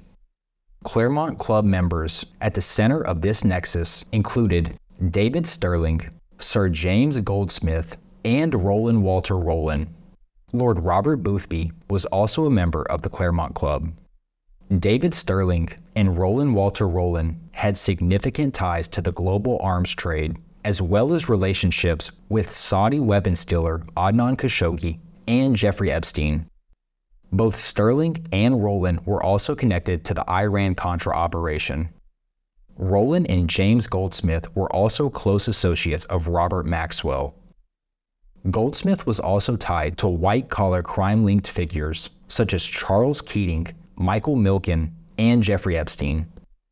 Charles Keating and Michael Milken were directly connected to the savings and loan scandal of the 1980s, which, according to journalist Pete Bruton, involved a collaboration between the CIA and organized crime. Another figure at the Claremont Club, Jack DeLaw, later backed Robert Maxwell's daughter, Christine Maxwell's Homeland Security-focused software venture, Chiliad. In the context of Corbally and the Profumo Affair, another significant member was Stephen Ward, an osteopath who became intimately acquainted with top figures in Britain's aristocracy through W. Averell Harriman. Interestingly, Harriman was the former governor of New York, whose Wall Street firm, Brown Brothers Harriman & Co., had been entangled with financial assets tied to Nazi Germany well after World War II had begun. Harriman's bank also employed George H.W. Bush's father, Prescott Bush, as well as his maternal grandfather, George Herbert Walker. At the time he was promoting Stephen Ward, Harriman was an ambassador at large for the Kennedy State Department. Stephen Ward's connections to top figures in British aristocracy included the Churchills and Sterling Henry Nahum, a photographer for the royal family and a close associate of Lord Louis Mountbatten, Prince Philip's uncle and mentor to Prince Charles. Stephen Ward, Nahum, and Mountbatten were all attendees of the Thursday Club, a gathering where attendees included Prince Philip and the Cray twins. The Thursday Club dinners were also a platform for the sex parties hosted by Thomas Corbally and William Mellon Hitchcock. Sterling Nahum was also known to host sex parties at his apartment in Piccadilly, with some featuring girls dressed only in Masonic aprons. Stephen Ward was a regular at Nahum's gatherings and similar events hosted by other elites in British society. Stephen Ward's connections to the British elite and his talents were quickly recognized by the intelligence outfit MI6. According to Stephen Snyder, MI6 had a reputation for targeting visiting dignitaries in the UK with sexual blackmail operations and saw Ward's potential in this regard. MI6 agent Harold Tracy first approached Ward in 1952 and cultivated him for years with the help of a close confidant, Warwick Charlton. Tracy regularly passed MI6-derived money to Ward via Charlton, but MI6 has since claimed that they never made operational use of Ward, despite their known interest and funding. In the early 1960s, while Corbally and the Claremont Club were establishing themselves in London, UK's Secretary of State for War, John Profumo, met 19-year-old model Christine Keeler. At the time, Keeler was living with Stephen Ward, and shortly after meeting, began having an affair with John Profumo. Christine was at the same time having an affair with Soviet military attaché and intelligence agent Eugene Ivanov. Ward and Ivanov had close ties, and Ward allowed Ivanov and Keeler to use his apartment for their escapades. Ivanov had also sought to use Ward as a back channel between the Soviet Union and the UK during the 1962 Cuban Missile Crisis. MI5 had concerns that Ivanov was working Ward, and Christine Keeler would later claim that Ward was a double agent for both the British and the Soviets. The Profumo scandal began after Christine Keeler, for reasons that are still unclear, confided in Labour MP John Lewis about her affairs with both Ivanov and Profumo. John Lewis then informed Profumo's political enemy, Labour MP George Wigg, who was also an asset of British intelligence, about the affair. Christine Keeler also spoke to the British press, causing the scandal to erupt, and ultimately resulting in Profumo's resignation and the collapse of the Conservative government led by Harold Macmillan. According to Philip Knightley and Caroline Kennedy, in an affair of state, as cited by Stephen Snyder, it was David Bruce who involved Thomas Corbally directly in the affair. Bruce was asked by Macmillan to uncover the truth of the affair, and subsequently turned to Thomas Corbally for information due to his profession as a private detective and his close friendships with both Stephen Ward and William Mellon Hitchcock. However, Anthony Summers and Stephen DeRille, in their book The Secret Worlds of Stephen Ward, offer a totally different account, asserting that Ward himself had dropped in on Thomas Corbally and William Mellon Hitchcock, confessing everything and begging for their help to prevent Christine Keeler's story from going public. Ward, Corbally, and Mellon Hitchcock would meet with David Bruce's assistant, Alfred Wells, where Stephen Ward confessed the details of the Profumo Affair. It appears that Thomas Corbally and Mellon Hitchcock were already aware of the affair via Ward at least a month before Christine Keeler spoke to John Lewis. David Bruce's involvement is curious, as he had access to inside information about the affair's security implications for the U.S. State Department and the Anglo-American establishment, but chose not to act on it. During the early stages of the Profumo Affair, the FBI, under J. Edgar Hoover's direction, began investigating other girls involved in Stephen Ward's circle. Through his friend and attorney, Roy Cohn, Thomas Corbally kept the FBI up to date on the scandal. The FBI's case files on the affair, known as the Bow Tie Dossier, is entirely redacted, as is a 17-page interview the FBI conducted with Thomas Corbally. The redactions were possibly made to conceal the ties between the women associated with Stephen Ward and their potential involvement in efforts to sexually blackmail John F. Kennedy. Peter Del Scott discusses this subject in his book Deep Politics and the Death of JFK, drawing partially on the work of Anthony Summers in his book Official and Confidential. Meyer Lansky had by the 1930s acquired compromising evidence of Hoover's homosexual activities. In the 1950s, Meyer Lansky and other mob figures, such as Sam Giancana, supplied women to John F. Kennedy, some of whom were logged into Hoover's growing files of dirt on the young senator. In the 1960s, this deep political equilibrium was threatened by Bobby Kennedy's war on organized crime, which alienated J. Edgar Hoover. Feeling increasingly threatened, especially after the Kennedys began to collect their own files on Hoover, both Hoover and the mob began to escalate their collection of Kennedy's sexual dirt. At first, Hoover gained White House influence by protecting the Kennedys against mob blackmail, but in 1963, Hoover, desperate, began to leak some of his own dirt on Kennedy to the public. Hoover's sexual dirt on the Kennedys began to surface in late June 1963, after the president's peace speech at American University with its appeal, "Let us re-examine our attitude toward the Cold War."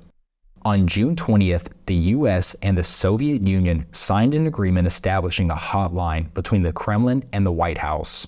A week later, there was a flurry of veiled hints linking the president to the Profumo story, such as the Drew Pearson, Jack Anderson column for June 29th. Britishers who read American criticisms of Profumo throw back the question, what high American official was involved with Marilyn Monroe? On the same day, in a front-page story, the Hearst paper in New York, the Journal American linked the Christine Keeler, Stephen Ward sex ring itself to a high U.S. aide, one of the biggest names in American politics. Back in 1960, after his election, but before his inauguration, the president had slept with two members of the ring, including Mariella Novotny, a former London-based stripper. Mariella Novotny, originally named Stella Marie Capes, worked as a stripper at the Black Sheep, a Mayfair nightclub where she met Stephen Ward. Horace Dibben, the club's owner, was a friend of Stephen Ward's, who had a keen interest in hosting sex parties with an alleged occult element. These parties reportedly involved black magic, men in masks, and ritual sadomasochism centered around a master-slave dynamic. Mariella Novotny actively participated in Dibben's occult-themed sex parties, which were said to have attracted prominent individuals from Harold Macmillan's government as VIP guests, along with Stephen Ward. After a scandal involving Stephen Ward and Horace Dibben's sex parties was exposed, Mariella Novotny was taken to New York, where she started working as a high-end prostitute out of 4 different apartments. She had moved to New York due to her relationship with Harry Alan Towers, a British television producer. Novotny and Towers were both charged with running a sexual blackmail ring in New York that targeted United Nations diplomats and other influential men. Novotny's client list reportedly included John F. Kennedy. In 1961, before leaving the U.S., Mariella Novotny handed over her address book containing the names and contact information of influential figures in America to the FBI. The FBI dropped its case against Novotny and Harry Allen Towers, and the agency subsequently destroyed both Novotny's address book and their files regarding Novotny and Towers. Another woman associated with both Stephen Ward and the attempts to sexually blackmail John F. Kennedy was Susie Chang. Chang had been a nurse who turned to modeling and moved to London when she was 19. It is unclear how Chang met Stephen Ward, but she later referred to him as a good friend, whom she had met in the early 1950s. Susie was connected to Ward's friend and founder of the Thursday Club, Sterling Henry Nahum, and lived in the same London residence as another woman who worked with Stephen Ward. William Mellon Hitchcock, who was Thomas Corbely's roommate in London, described Susie Chang as one of Stephen's girls, and Chang later confirmed that she also knew Thomas Corbely. Mariella Novotny claimed that Susie Chang had a sexual relationship with John F. Kennedy. Susie had been in the U.S. in both 1960 and 1961, making the claim possible. Susie acknowledged knowing John F. Kennedy, but denied having a sexual relationship with him. However, according to Stephen Snyder, she became less vehement in her denial over time. In a development that Snyder considered suggestive of shadowy purposes, Susie Chang's mother hired the law firm of William Wild Bill Donovan, the former chief of the OSS, to obtain a visa for Susie Chang to visit the U.S. in 1962. This was a significant year for JFK, and it was also the year that the Profumo Affair first emerged.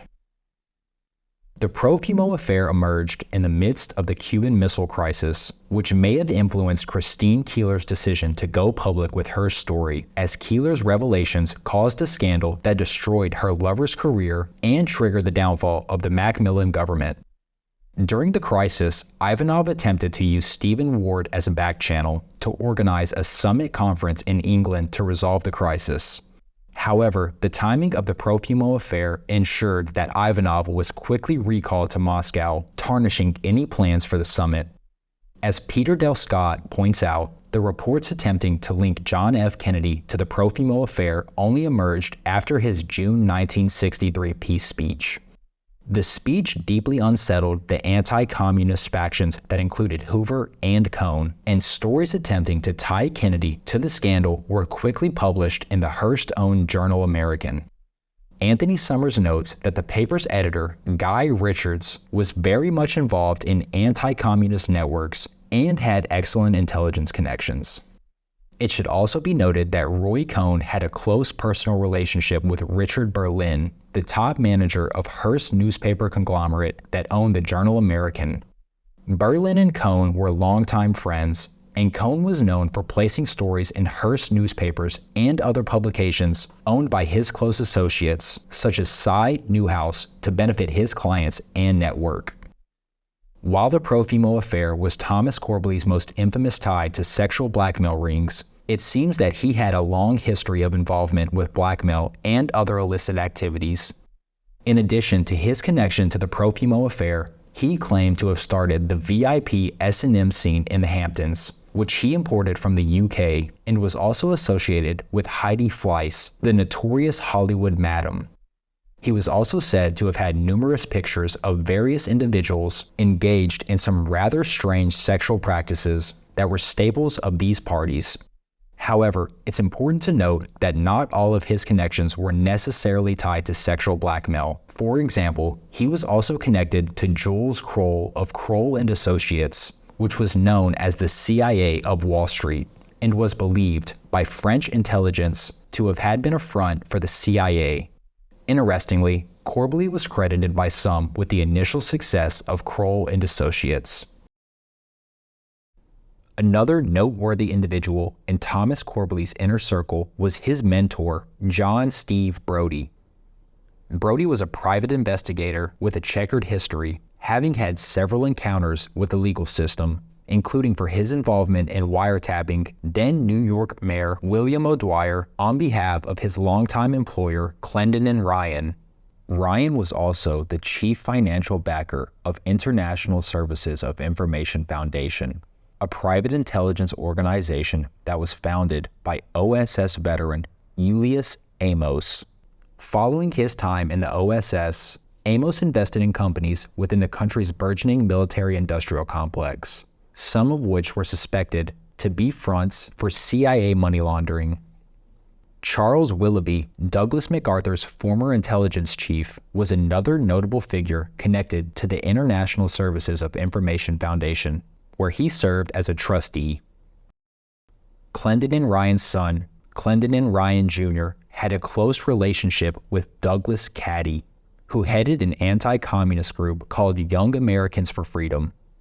As roommates at Georgetown University, Ryan Jr. was tangentially involved in founding Young Americans for Freedom. Another key member was William F. Buckley, a former CIA officer, founder of the National Review, and Roy Cohn's close friend. John Brody was also associated with Peter Crosby, whose brother, James Crosby, chaired Resorts International in the Bahamas. Notable investors in Resorts International included American National Insurance Company, which was owned by the Moody family, as well as Delafield and Delafield. American National Insurance and Shear Moody Jr., a close friend of Roy Cohn, will be mentioned in future chapters. Delafield and Delafield is worth noting as it was William Mellon Hitchcock's employer.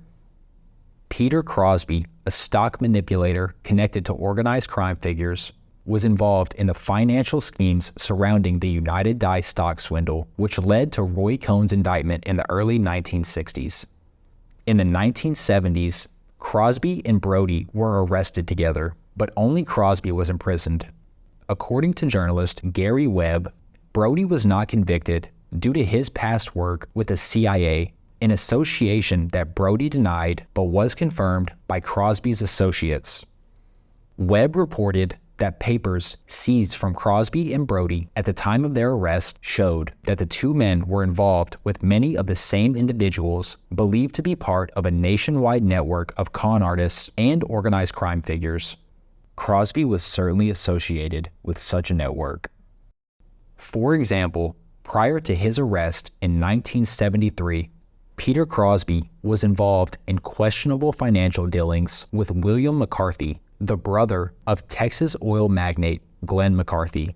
These dealings revolved around American Montana Oil and Gas, a shell corporation that McCarthy created to acquire properties then controlled by Ajax Oil Company.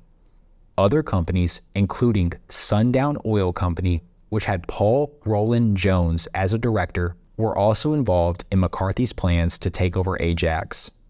Paul Roland Jones was a known figure in Chicago's organized crime scene who relocated to Texas in 1947 and was linked to narcotics trafficking.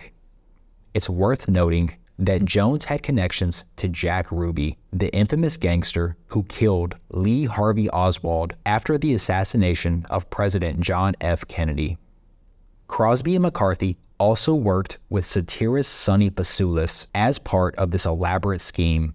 Sonny had a business relationship with Alexander Guterma and the Bon Ami Company, which played a critical role in the United Dye swindle. Sonny's past is interesting as he was a World War II pilot who served in the China-Burma India Theater under General Claire Chennault as a member of the Flying Tigers outfit that was discussed in Chapter 1. After the war, he formed a relationship with Chiang Kai-shek and aided in his travel to Taiwan. He later formed Commerce International Corporation, which developed close ties with China as a military contractor and also served on the Far East Advisory Committee under Ronald Reagan, George H.W. Bush, and George W. Bush. Alexander Guterma, a Russian immigrant, arrived in the U.S. in the 1950s, first settling in California, then relocating to Florida. There he founded the Shawano Corporation and started trading the corporation's stock in order to acquire other companies. Guterma later made his way to Las Vegas, where he found the Vegas mob at the Desert Inn. Guterma then traded Shawano stock for the Isle Capri Hotel in Bay Harbor Islands, forming the nucleus of United Hotels Incorporated. The Desert Inn, managed by Allard Rowan, was very much a focus of the United Dye trial against Roy Cohn. In the case against Cohn, the government claimed that Eli Boyer, the accountant who assisted Cohn in taking control of Lionel Corporation, was used by Cohn to convey threats to Rowan, preventing him from providing honest testimony to the grand jury investigating United Dye. Boyer confirmed this in his testimony. Moreover, it was revealed that Boyer, Rowan, Garfield, Dallas, and Cohn were all original investors in a venture called Sunrise Hospital. In June 1955, Guterma, Sam Garfield, and Irving Pasternak joined forces to acquire the Franklin County Coal Corporation. That same month, Guterma became associated with Virgil Darty, a director at United Dye, who later arranged to sell Guterma a substantial block of shares in the company. Guterma then distributed that stock among himself, Garfield, Pasternak, and others. By September of that year, Guterma had become chairman of the United Dye board, with Virgil Darty serving as its president. In the following year, Guterma gained control of a manufacturing company called F.L. Jacobs. Guterma and his associates aimed to loot and divert the assets of F.L. Jacobs for their own purposes and use its credit as collateral for loans, the proceeds of which were diverted to Guterma's own use and benefit. Soon after, Darty informed Guterma about 63,000 shares of the Bon Ami Company for sale, and they arranged for United Dye to purchase those shares via a loan from F.L. Jacobs. Guterma later testified that they had taken control of Bon Ami to enable Garfield and Pasternak to satisfy the $519,000 obligation owed by them to United Dye. To corroborate Guterma's testimony in the United Dye case, the government introduced evidence of various loan transactions involving Garfield, Pasternak, Guterma, and Darty as directors of Bon Ami, many of which involved United Dye. When the decision was made to implicate Cohn using the United Dye grand jury, Garfield and Pasternak avoided imprisonment by testifying against Cohn and his accomplices. Although their immunity deals were not publicly acknowledged, they played a crucial role in persuading the jury to acquit Cohn during the retrial of the United Dye case. By this time, Guterma had already been found guilty and was serving a 4-year jail term for embezzling millions of dollars from F.L. Jacobs. Prior to Guterma's arrest and the discovery of the United Dye scam, Guterma and Darty used Bon Ami to establish connections with notable figures as they gained a controlling stake in the company. In 1957, they negotiated with an entertainment executive named Matthew Fox to purchase $5 million worth of spot time for Bon Ami commercials. To secure the deal, Bon Ami loaned Fox $115,000, and Fox agreed that Guild Films would supply Bon Ami spot time if he failed to repay the loan, which he ultimately did. Fox was more than just a TV and movie executive. He had previously headed a CIA front in Indonesia known as the American Indonesian Corporation until the early 1950s. In that capacity, Fox had obtained significant rights to exploit Indonesia's natural resources and managed all Indonesian government buying and selling in the United States. Additionally, he was involved in covertly supporting the CIA-backed Prime Minister of Indonesia, Muhammad Hatta, at the direction of agency intermediaries. That same year, 1957, Guterma engaged in negotiations with Sonny Faciulis, resulting in Faciulis acquiring more than 100,000 shares of Bon Ami stock, 25,000 of which were owned by another Guterma company, the Chatham Corporation. However, Faciulis lacked the funds to complete the purchase and instead sold the film rights held by his company, Ickpian Associates, to Bon Ami as payment.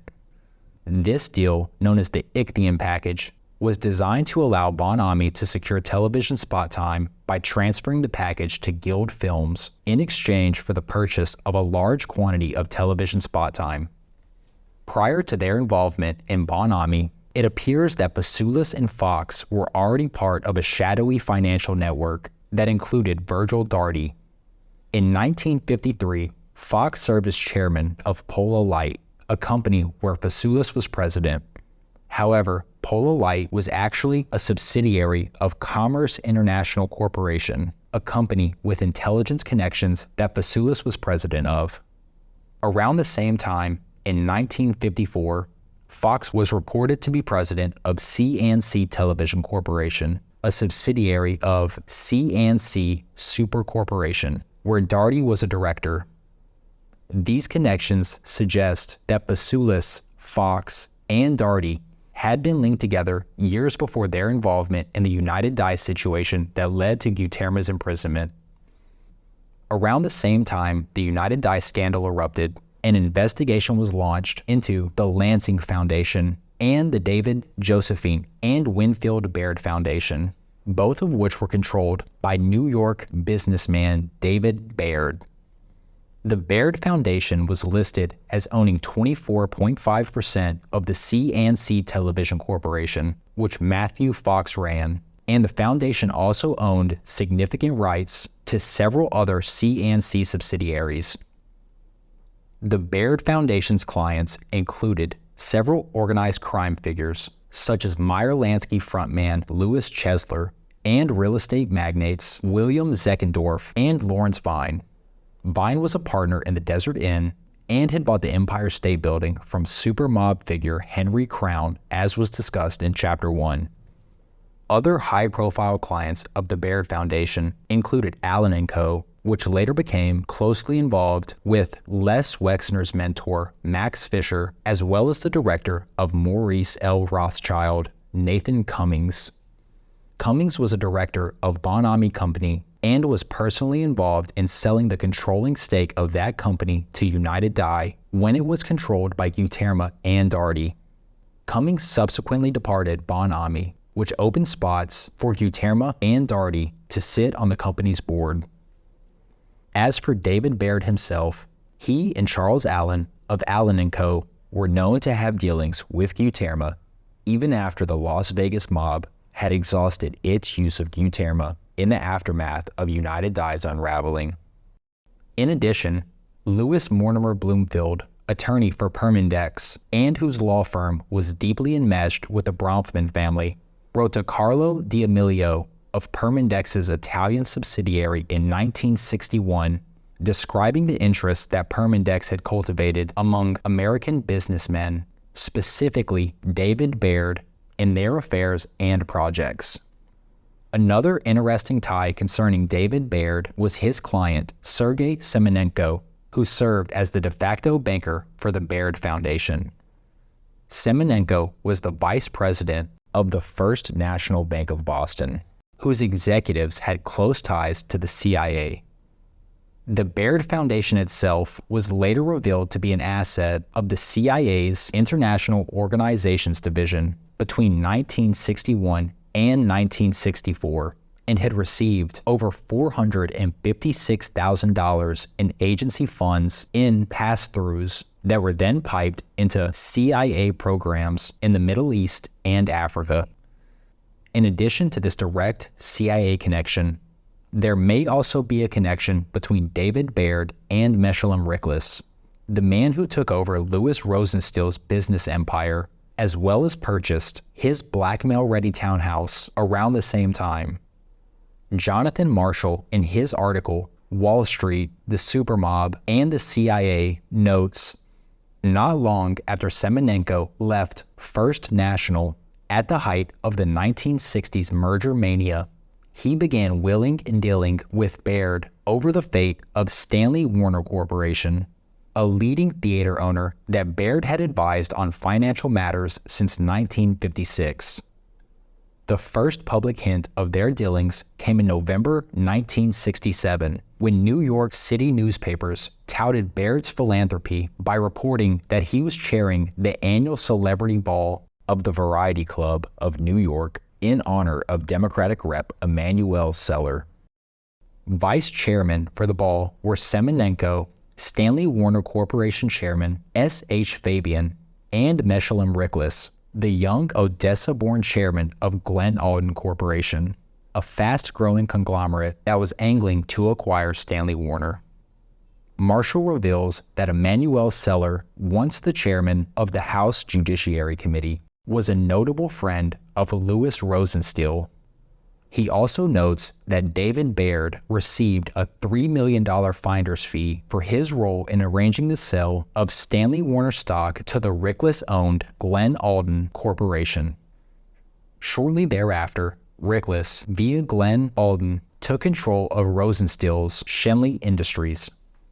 The dense web of connections and corruption revealed in these chapters is quite intricate and demonstrates ways in which organized crime, intelligence agencies, and powerful businessmen intersected and collaborated during this era.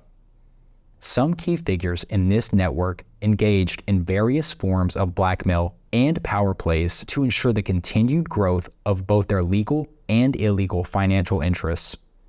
As we'll see, this incestuous web of crime, intrigue, and covert action that was tightly interwoven throughout major events of the 1960s would continue its expansion largely unimpeded and employing many of the same tactics throughout the decades that followed. And that takes us to the end of Chapter 4. As always, look at this information with a critical eye. Don't forget to support Whitney Webb by buying her books. Like, subscribe, and share the channel. Looking forward to seeing you again for Episode 5. Love you all. Peace.